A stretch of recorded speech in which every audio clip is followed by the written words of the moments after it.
acredito que as pessoas não entenderam ainda que existe arrebatamento e segunda vinda. Basicamente, o que os amilenistas dizem. Os amilenistas são aqueles, na maior parte deles, os calvinistas. Tá? Eles acreditam que Israel não tem mais nada a ver. Que era uma pergunta que a gente ia fazer. Sobre a guerra de Israel e Hamas. Quando Israel deixou a aliança, Deus simplesmente virou a página. Eles creem numa teoria chamada de Replacement Theory, ou seja, a teoria da substituição. Ou seja, no lugar de Israel, Deus põe a igreja. Eu não consigo acreditar nisso, e com todo respeito a quem pensa diferente, porque como eu fui a Israel muitas vezes, e tenho muitos amigos está na judeus, Bíblia. Mas tem também... Romanos 11 não tem como dizer. Deus fala assim, porventura Deus deixou de ter aliança com o seu povo de maneira nenhuma. Ou seja, eles não entenderam que, na verdade, o endurecimento, é o que Paulo fala aos Romanos, capítulo 9 a 11, o endurecimento de Israel foi necessário para que os gentios fossem alcançados. Mas lá no final do capítulo 11 ele fala, Deus encerra todos debaixo da desobediência para exercer de misericórdia com todos. Ele está dizendo, a igreja foi enxertada na videira verdadeira. Ou seja, as promessas de Deus para com Israel ainda estão valendo. Então, os amilenistas, ele também diz o seguinte, não são 1000 anos. Não são 1000 anos, porque só tem um texto que fala sobre isso, que é o texto de Apocalipse 22. Não é verdade. Todos os veterotestamentários, os judeus, os rabinos, eles falam de reino milenar do Messias. O Talmud, que é o principal compêndio de estudos teológicos, falam de 1000 anos. Então, veja, a Bíblia fala de 1000 anos, eu creio que são 1000 anos. Agora, eles dizem que quem está governando, porque Apocalipse 22 diz que Cristo vai reinar na terra durante 1000 anos. Aí eles dizem, não, Cristo não vai voltar mais para a terra agora. Ele está reinando já através da igreja. Agora, o texto de Apocalipse 22 diz que Satanás está preso.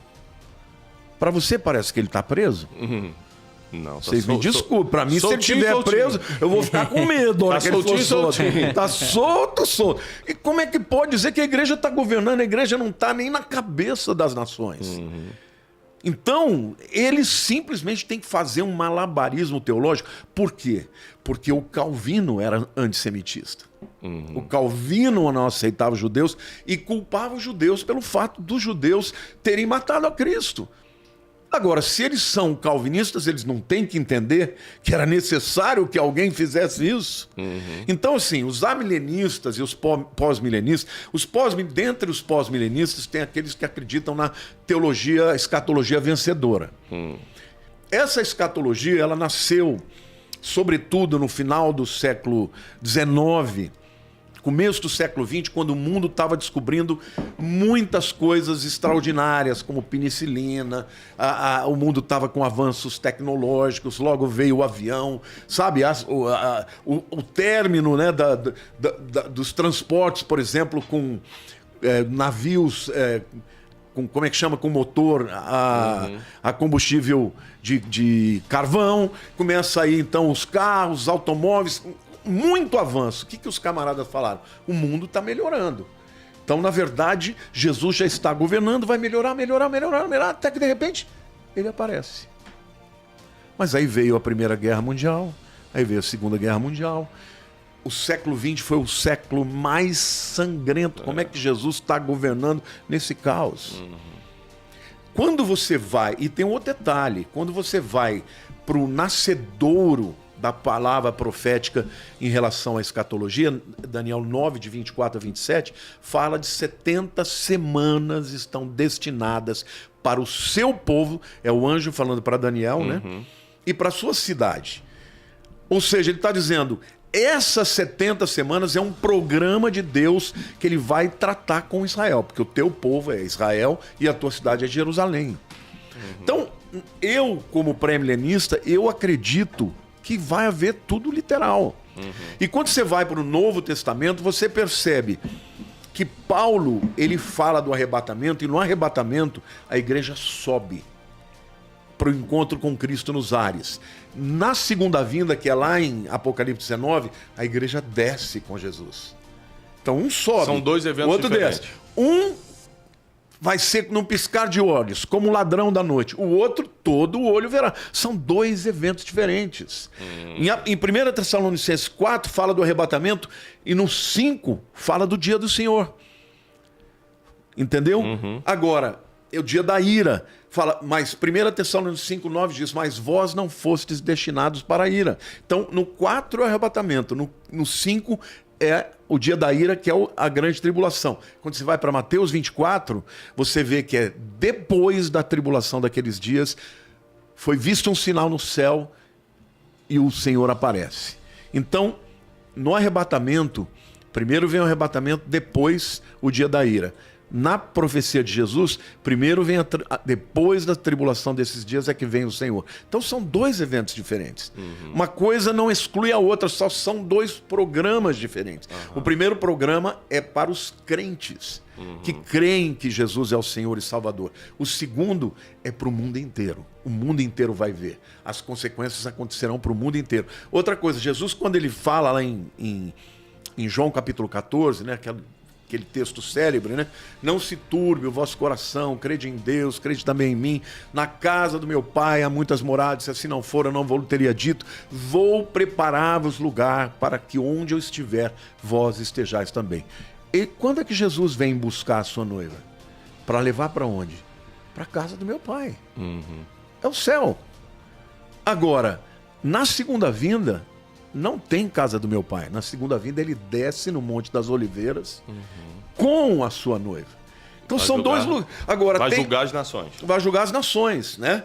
Tem gente que fala, não, vai subir e descer. Pera lá. Ele vai preparar um lugar, a gente chega lá, dá uma olhadinha e já desce? Não, a igreja estará lá por 7 anos.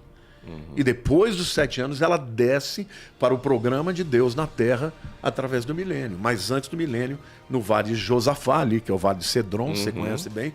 E Yehoshafat significa o Senhor julgará. Ali ele vai reunir as nações. E o texto ainda diz, e serão julgadas pela maneira como trataram Israel e dividiram as suas terras. Eita. Até isso a profecia diz. Como é que Deus vai falar, não tem Israel aí? Me surpreendeu, assim, isso sempre foi uma surpresa boa, ver como os Estados Unidos tratam Israel. E os Estados Unidos, para quem não sabe, apesar de estar numa decadência moral cristã, é um país extremamente crente, né? E eles apoiam Israel incondicionalmente. Uma surpresa boa foi ver o Biden, que é tecnicamente e por isso de que esquerda. Deus os abençoa. Não tenho dúvida. Porque Deus fez uma promessa a Abraão. Abençoarei os que te abençoarem e amaldiçoarei os que te amaldiçoarem. Eu falo para Deus, Senhor de misericórdia, o Senhor sabe muito bem de lado eu estou. Então me abençoa. Porque, cara, que Deus derrama como promessa para alguém com quem ele faz aliança, não tem volta. Você já imaginou Deus chegar para você, Tiago, eu te amo, eu vou abençoar os teus filhos, mas chegar uma hora, eles vão se desviar e eu vou abandoná-los. Você pode pensar nisso? Difícil demais. A Bíblia diz, amaldiçoarei os que te amaldiçoarem e abençoarei os que te abençoarem. E tem um detalhe, quando os pré-milenistas falavam que Israel ia voltar, os amilenistas e os pós-milenistas davam risada. Não que voltar o quê? Não vai voltar coisa nenhuma. Em 1948 voltou. Voltou com maneira poderosa de Deus, entendeu? Ninguém. E olha, no dia 14 de maio eles declararam o nascimento do Estado Moderno de Israel. No dia 15 de maio começou a Guerra da Independência. Era tudo refugiado, voltando da guerra. Não tinham armas, não tinham nada. E venceram tudo. Contra todas as nações. E venceram. Não, assim, gente, se você estudar um pouquinho Israel, não precisa estudar muito não, se estudar um pouquinho, dá pra ver que não é normal o que acontece. Que isso? Um país do tamanho do estado de Sergipe, com 6, 7 milhões de habitantes, se defender de dezenas de países poderosos árabes em volta e sempre vencer, nunca atacou ninguém, só se defendeu. hoje é uma referência em tecnologia, finanças. Os homens mais ricos do mundo são judeus. Ou Prêmio seja, Nobel, por exemplo. os prêmios Nobel, tudo vai para judeus. Então, assim, não tenha dúvida que existe algo Favor. espiritual. Não, Por favor. Isso aí, gente, vamos para a estatística de novo. Entendeu? Eu sou pró-Israel, sou amante de Israel, sou ofertante em Israel. Todas as vezes que eu vou a Jerusalém... Nós também. Levo minha família. Todos os meus filhos já pisaram na terra de Israel. Eu não sou místico. Esse tipo, se eu passar nas águas do Jordão... Não sou místico, mas eu acredito que existe um poder na terra de Israel e eu sou um abençoador de Israel. Tecnicamente falando aqui, ser pré-milenista, amilenista e tudo, isso no final não muda a nossa salvação em nada. Não. Isso é como eu falei. É só um discernimento teológico. A única coisa que te salva é crer que Jesus é o Senhor, que Jesus é o Salvador e o único caminho. Ninguém é salvo se não for dessa maneira e ninguém deixa de ser salvo por crer de maneira errada em outros aspectos teológicos. Porque senão... não seria só Jesus, né? E a Bíblia diz que é pela graça sois salvos, mediante a fé, não vem de vós, é dom de Deus, não de obras, para que ninguém se glorie. Creu em Jesus, será salvo. O ladrão da cruz estava lá, morrendo. Jesus estava ladeado por 2 ladrões. Não é? Eu já gosto de pregar dizendo, né, que a cruz ela divide os que creem dos que duvidam, os que vão para o céu dos que não vão. Né? E ali estavam 2 ladrões zombando de Jesus e alguma coisa aconteceu, eu creio que foi o Espírito Santo, um deles mudou. Virou e falou, olha, eu e você estamos aqui porque a gente merece, mas ele não, ele é santo. E ele olha para Jesus no estado mais deplorável que ele estava. Ele diz, filho de Deus, lembra-te de mim quando entrares no teu reino. Ele reconheceu que ele era o rei. Eu quero... A minha próxima pergunta era sobre isso, exatamente. Sabe qual era a próxima pergunta que eu anotei aqui? Para onde a gente vai imediatamente depois de morrer? Para o paraíso. Então vamos lá, me prova na Bíblia. O que é esse paraíso? Sabe por que eu tô te fazendo isso? Te perguntando isso? Porque eu fui crente minha vida toda, né? Tá. Mas depois que a gente perde alguém, e eu perdi minha mãe 2 anos atrás, a gente fica muito reflexivo sobre a morte. Muito. Quando você perde alguém muito assim, próximo. E a primeira coisa que veio na minha cabeça, primeiro eu descobri que eu era crente de verdade, porque quando deram a notícia, morreu, eu falei, seja feita a vontade de Deus. Não fiquei revoltado, fiquei muito triste, mas entendi. Um dia nos encontramos no paraíso, amém. Mas aí veio dúvidas pequenas, tipo, ela vai ficar dormindo até a volta de Jesus? Ela imediatamente abre os olhos na eternidade? Explica pra gente isso. A palavra dormir, né, usada no Novo Testamento, é um eufemismo para morte. Porque a palavra thanatos, que é morte no grego, é uma palavra muito pesada. Então, Paulo, quando ele se refere aos crentes que morreram, ele fala, por exemplo, eu não quero que vocês fiquem preocupados com os que dormem. Ele está se referindo aos crentes que morreram. Então ele usa de um eufemismo, para não dizer os que morreram, porque na teologia paulina, a palavra thanatos, né, ou necros, que são as 2 palavras para morte, são pesadas. Agora, como é que eu tenho convicção de que as pessoas não estão dormindo? Ali é um eufemismo, tá? Não está se referindo ao estado das pessoas. Tá. Primeiro, Jesus diz para esse camarada, É a base mais forte. hoje mesmo estarás comigo no paraíso. Não foi uma exceção. Não. Eu vou te dar uma outra prova teológica. Você conhece a história do rico e o Lázaro? Rico e Lázaro. Se reconheceram, inclusive. Não é uma parábola, tá?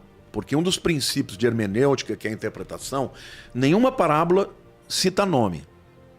Ali cita nome. Ali tem o pai Abraão, ali tem o Lázaro e tem o rico.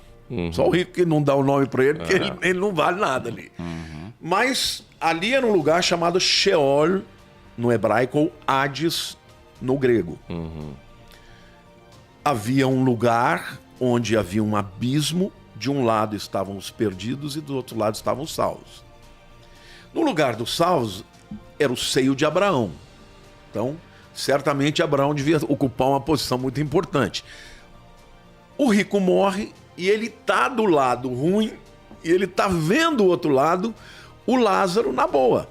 E como ele está com muita sede, ele pede ao pai Abraão. Então você vê que existe uma certa proximidade. Pai Abraão, pede ao Lázaro que molhe o seu dedo e ponha na minha boca, eu estou morrendo de sede. E o pai Abraão fala, não, os que estão aqui não podem passar para aí nem daí para cá. Então deixa eu voltar para falar com os meus irmãos. Avisá-los para que eles não venham para cá.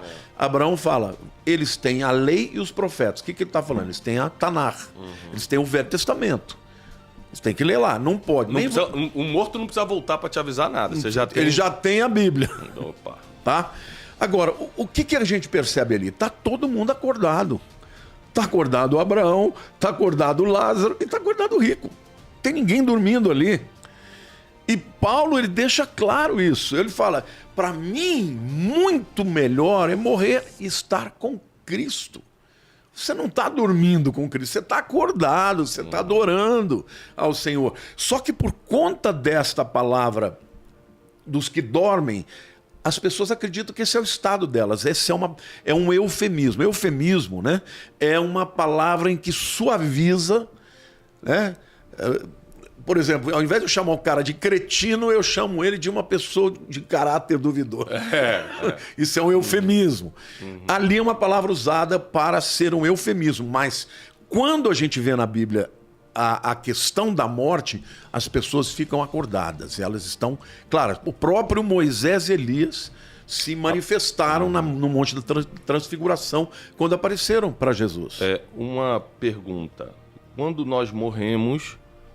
O que vai ser salvo ou condenado é a nossa alma, corpo, alma e espírito. O espírito volta para Deus, o corpo volta para o pó, é a alma, a nossa consciência. Não, corpo e alma fazem parte da porção física. A palavra alma no grego é psique, é mente.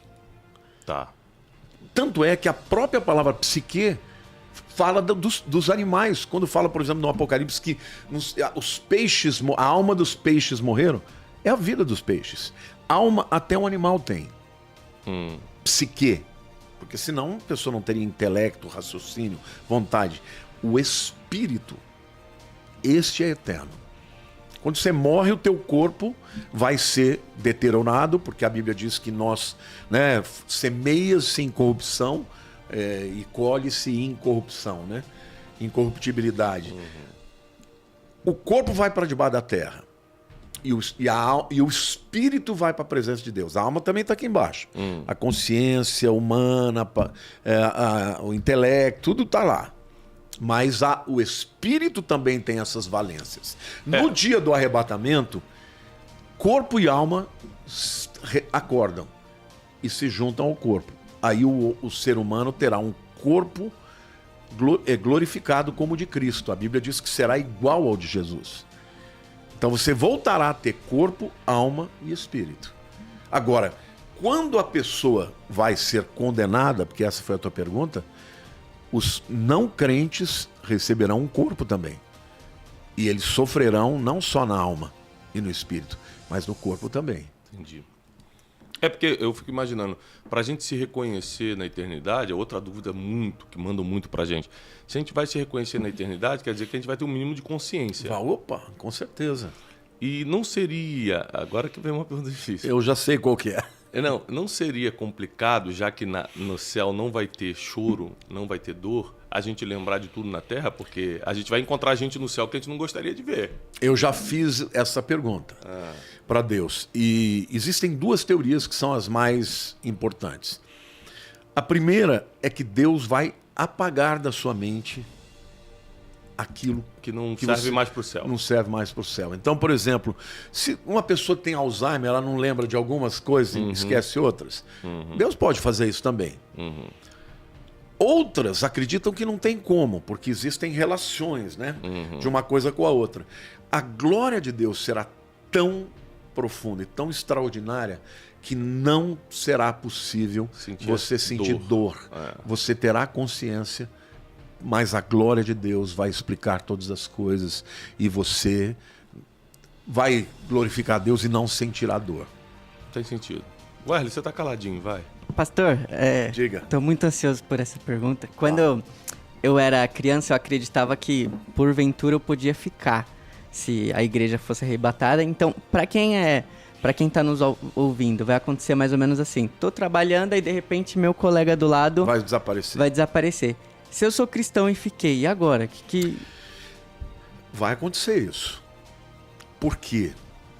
Eu, durante muito tempo, Tiago, eu acreditava que bastava ser crente que você ia subir. Que é uma vez salvo, sempre salvo. Não é nem a questão da salvação. É subir no arrebatamento. Porque quem fica, se é salvo, vai ter oportunidade, não vai perder a oportunidade. A diferença vai a diferença é que o preço vai ser alto. E o que vai acontecer até a segunda vinda? Rapidinho, quando a Bíblia diz que alguns vão entrar, mas como se fosse pelo fogo, tem um versículo que diz isso. Fala da salvação. Isso é quando você comparecer perante o tribunal de Cristo. Tá bom. O tribunal de Cristo é todo mundo salvo. Quando Paulo fala, todos nós teremos que comparecer perante o tribunal de... Eu não vou esquecer a tua pergunta não, tá? Vou responder aquela ali, depois vem para essa. Todos nós teremos que comparecer perante o tribunal de Cristo para que cada um receba no seu próprio corpo segundo aquilo que fez, suas obras. E aí, Paulo fala que a obra de cada um será revelada e o fogo a provará. E ele diz, se a obra que alguém edificou é como ouro, prata, pedras preciosas, madeira, feno ou palha. Quando o fogo passa no ouro, o que faz? Purifica. Refina. Na prata, nas pedras preciosas. E no feno, na madeira e na palha. Queima. Não sobra nada. Só que ali está todo mundo salvo. Para esses que não sobrou nada de galardão, mas creram direito que Jesus é o Senhor e Salvador, esses passaram da morte para a vida, mas como pelo fogo. Então, ali não está falando de salvação ou perdição, ali está falando de galardões. Tá? Agora, então, realmente, a questão que vai ter uma hierarquia no céu é real. Eu não creio assim, embora muita gente pense assim. Hierarquia no sentido de um vão ter mais do que o outro? Mas eu não acho que será visível. A Bíblia diz, a vida eterna é essa, que te conheçam como único Deus. Eu acho que a porção do conhecimento que você tem da comunhão com Deus. Então, ninguém vai saber o de ninguém, mas tem uns que vão estar muito além, né? Eu brinco, tem umas ovelhas lá, tem uma ovelhinha Dona Pina, eu falo, lá no céu só vou ver Dona Pina de binóculo, né? Porque é muito santinho. Eu falo, meu Deus do céu, eu ainda tenho que melhorar demais. Mas eu creio que é uma porção da glória de Deus, do conhecimento de Deus. Quanto ao arrebatamento, eu acho que algumas pessoas salvas vão ficar. Porque elas já creram em Jesus, mas elas estão vivendo em pecado. E tem um texto em Malaquias, no capítulo 3, no capítulo 4, ele vai falar sobre o dia do Senhor, e no Velho Testamento, toda vez que aparece o dia do Senhor, o dia do juízo, do acerto de contas, é a grande tribulação. O capítulo 3 fala, naquele dia, Deus tem um memorial, na verdade no hebraico é Sefer Zicharon, que significa um livro de memórias, para todos que se lembram do Senhor e fazem menção do seu nome, para tratá-los como um pai trata o seu filho, para livrá-los do dia do juízo. Então, e quando você vai para o Novo Testamento, Apocalipse 3:10 diz assim, porque guardaste a palavra da tua perseverança, eu te guardarei da hora da grande tribulação que há de vir sobre todo mundo. Então essa é uma palavra direta, porque você guardou a minha palavra, eu vou te guardar da hora. E lá na língua original, o grego, a língua grega é uma língua declinável. Não sei se você tem consciência do que é isso, mas, por exemplo, assim como o alemão, o latim, você muda o finzinho da palavra, o sufixo, você muda o sentido. Por exemplo, logos, palavra. Logo, da palavra. Logo, na palavra. Logue, ó palavra. Logon, a palavra. Isso é declinação. Então, no Novo Testamento, a maior parte das vezes ele não usa preposição. Mas ali ele usa. E ele usa uma preposição que é ex, que significa de dentro para fora. Porque guardaste a palavra da minha perseverança, eu te guardarei da hora, de dentro para fora. E ele não está falando de qualquer tribulação, porque tem gente que fala, mas os apóstolos tiveram tribulação. Jesus disse, no mundo tereis aflições, todo mundo tem. Mas essa especificamente, ele está dizendo, eu te guardarei da hora. Essa preposição é a preposição que originou ex. Exit. O que significa? Saída. Êxodo, essa é uma palavra que vem do grego. Rodós é caminho, ex para fora, caminho para fora. Ali, Jesus está falando, porque guardaste a palavra da minha perseverança, eu te guardarei da hora. Então, desculpe, qual que é o seu nome? Wesley. Wesley. Como é que a gente garante que a gente vai estar lá? Confessando os nossos pecados. Eu falo para Deus todo dia, Senhor, não me deixa aqui. Se tiver alguma coisa que seja um impeditivo, me revela. Porque eu quero me arrepender. E eu quero estar no dia que for tocar a trombeta, eu quero estar lá. Eu falo disso, Senhor, eu amo a tua vinda. Então não me deixa aqui. Isso não significa que eu vou ter que ser perfeito, porque ninguém é. Mas é o coração, entendeu? Eu creio que existem pessoas que estão vivendo uma vida, já foram salvos, não perderam a salvação, mas estão vivendo uma vida que não estão nem aí com a Deus.